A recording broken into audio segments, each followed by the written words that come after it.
के प्रत्याशी भाई पारसनाथ राय जी के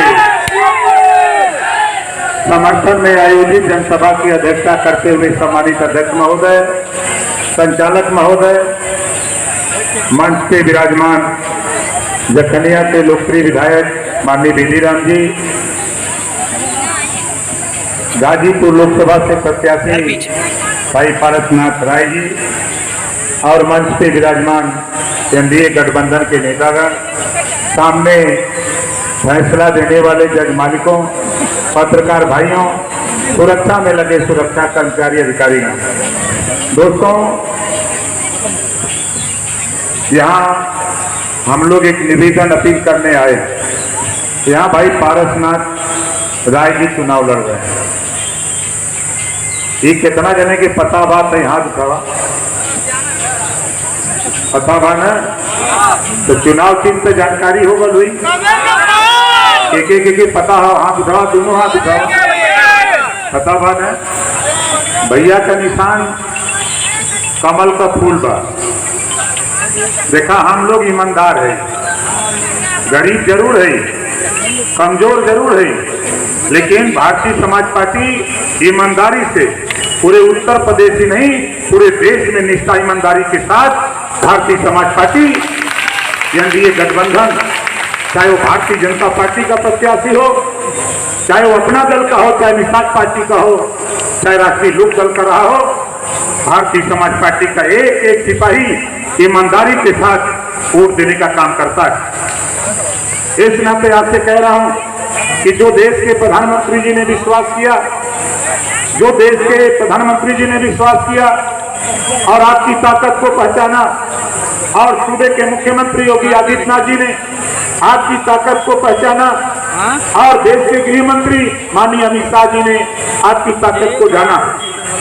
आज उनके तीनों नेताओं के कहने पर पूरे उत्तर प्रदेश ही नहीं, बिहार की 40 लोकसभा सीट, चाहे वो पंजाब हो, दिल्ली हो, महाराष्ट्र हो, गुजरात हो, जहां भी भारतीय समाज पार्टी का थोड़ा बहुत संगठन है, वो एनडीए गठबंधन को चुनाव जिताने का काम कर रहा है।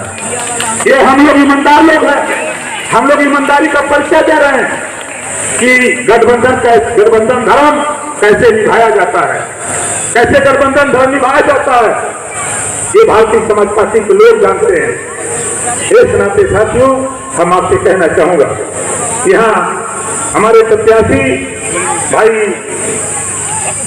पारसनाथ राय जी, बड़ी लंबे समय के बाद जो हम आपके लिए संघर्ष करते थे, आज वो संघर्ष पूरा करने का टाइम आ गया।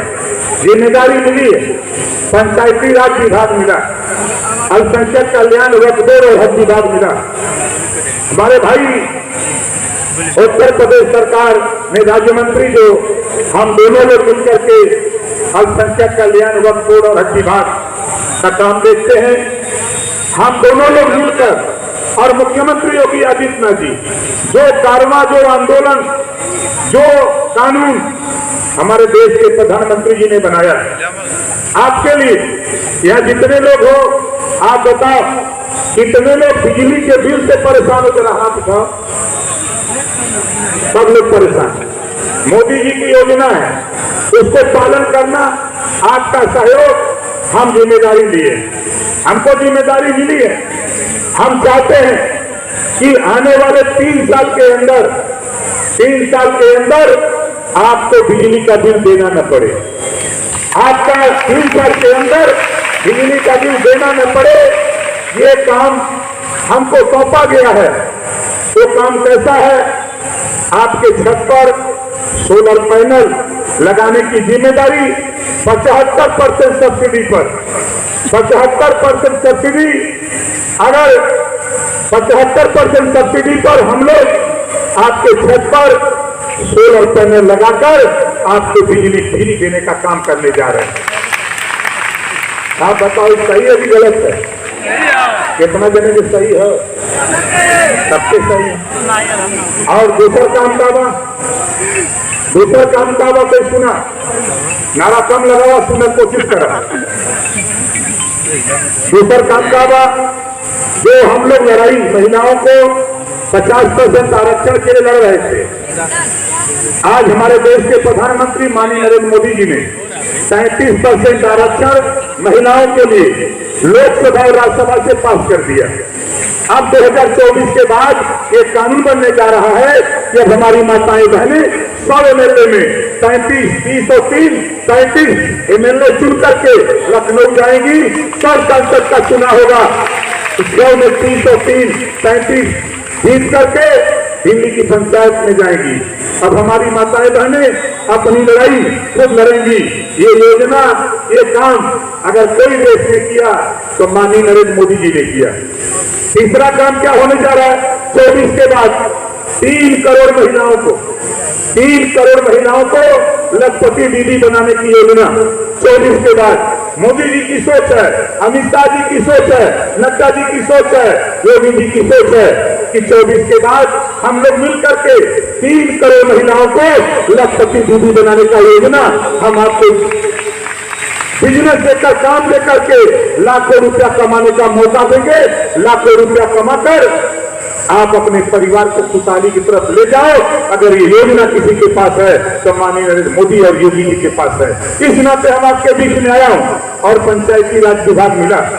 इस काम को करने के लिए हमने तय किया है, चुनाव जीत जाने दो, गांव में पंचायत भवन बना है, अगर नहीं बना है तो ओम प्रकाश राजभर पंचायत भवन बनवाने का काम करेगा। ये भी करूंगा। और पंचायत भवन में जो कंप्यूटर और कंप्यूटर ऑपरेटर सरकार ने रखा है वो व्यवस्थित नहीं है, उसको चुनाव के बाद व्यवस्थित कराऊंगा। और तेरा फार्म, तेरे छत पे जो सोलर पैनल लगाने की स्कीम है उसका फार्म आपके पंचायत भवन में जो कंप्यूटर ऑपरेटर होगा वही वो भरेगा, कंप्यूटर में अपलोड करेगा, लखनऊ में ओम प्रकाश राजभर के पास पहुंच जाएगा। ये काम हम आपके गांव में, अब आपको खतौनी लेने के लिए, आधार कार्ड बनाने के लिए, आपको पेंशन का फार्म भरने के लिए, आपको मृत्यु प्रमाण पत्र लेने के लिए आपको कहीं जाने की जरूरत नहीं होगी।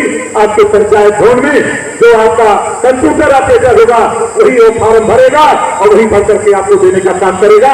ये योजना ओम प्रकाश राजभर आपके लिए काम करने जा रहा है चुनाव के बाद। और क्या होगा साथियों? नई शिक्षा नीति, कक्षा 6 से रोजगार परक शिक्षा, मोबाइल बनाना, मोटरसाइकिल बनाना, पंखा बनाना, इस तरह के 100 विषय बनेंगे। और कक्षा 6 से एक विषय हर बच्चे को पढ़ना अनिवार्य होगा। जब हमारा बेटा और बेटी, हमारे बच्चे जब रोजगार परक शिक्षा पढ़ेंगे, सीखेंगे, तो जब विद्यालय वो छोड़ेगा हाथ में हुनर होगा। हाथ में जब हुनर होगा तो कहीं भी प्रैक्टिस करके 6 महीने के बाद दुकान खोलेगा तो हजारों रुपया कमाकर अपने परिवार में रहेगा, अपने माँ बाप की सेवा करेगा, बम्बई, दिल्ली, कलकत्ता नहीं जाना पड़ेगा। ये सोच, ये विजन अगर कोई लेके आया है तो देश के प्रधानमंत्री माननीय नरेंद्र मोदी जी और योगी जी लेके आए। हम उन साथियों से कहना चाहता हूँ, पूर्वांचल के लोगों, अगर आपने भारतीय जनता पार्टी के साथी हो तो भारतीय जनता पार्टी के उम्मीदवार, चाहे अनुप्रिया पटेल का कैंडिडेट हो, चाहे ओम प्रकाश राजभर का कैंडिडेट हो, चाहे भारतीय जनता पार्टी का कैंडिडेट हो, अगर भारतीय जनता पार्टी के नेता जेपी नड्डा जी, अमित शाह जी, योगी जी, मोदी जी के कहने पर अगर आपने आनाकानी कर दिया तो समझ लेना कि आप मोदी जी और योगी जी के सच्चे सिपाही नहीं हो, आप सच्चे दोस्त नहीं हो, आप गलत रास्ता पकड़े हो। सही रास्ता पकड़ने का काम करना, ये हम आगाह करते हैं आप लोगों को, ये आपको आगाह करता हूँ। और पूरे प्रदेश में साथियों हम लोगों ने देखा, हम लोगों ने चुनौती दिया, स्वीकार किया। देश के प्रधानमंत्री जी ने कहा कि धन्य है ओम प्रकाश राजभर, हमने तो सोचा नहीं था, लेकिन जब आपसे गठबंधन किया और आप और हम मिलकर के उत्तर प्रदेश की योगी जी के नेतृत्व में 80 हम लोग जीत रहे हैं। ये ओम प्रकाश राजभर हम आपको बधाई देते हैं। 25 तारीख को मंच पे देश के प्रधानमंत्री मोदी जी कह रहे हैं। राजभर भाइयों, भारतीय समाज पार्टी के लोगों, आपसे कहना चाहूंगा, ये परीक्षा की घड़ी, एक परीक्षा की घड़ी है। एक वोट भाई पारसनाथ राय को कमल के निशान पे। आप बताओ कितने लोग कमल के निशान पे बटन दबाओगे? जो जहां बैठा वहीं खड़ा हो जाओ, जो जहां बैठा वहीं खड़े हो जाओ। हमारे साथ हम बोलेंगे, हमारी बटन कहां दबेगी? आप बोलेंगे कमल के निशान पे, दोनों हाथ उठा के। हमारी बटन कहां दबेगी? हमारी बटन कहाँ दबेगी, कमल के निशान पे हमारी बटन कहाँ दबेगी।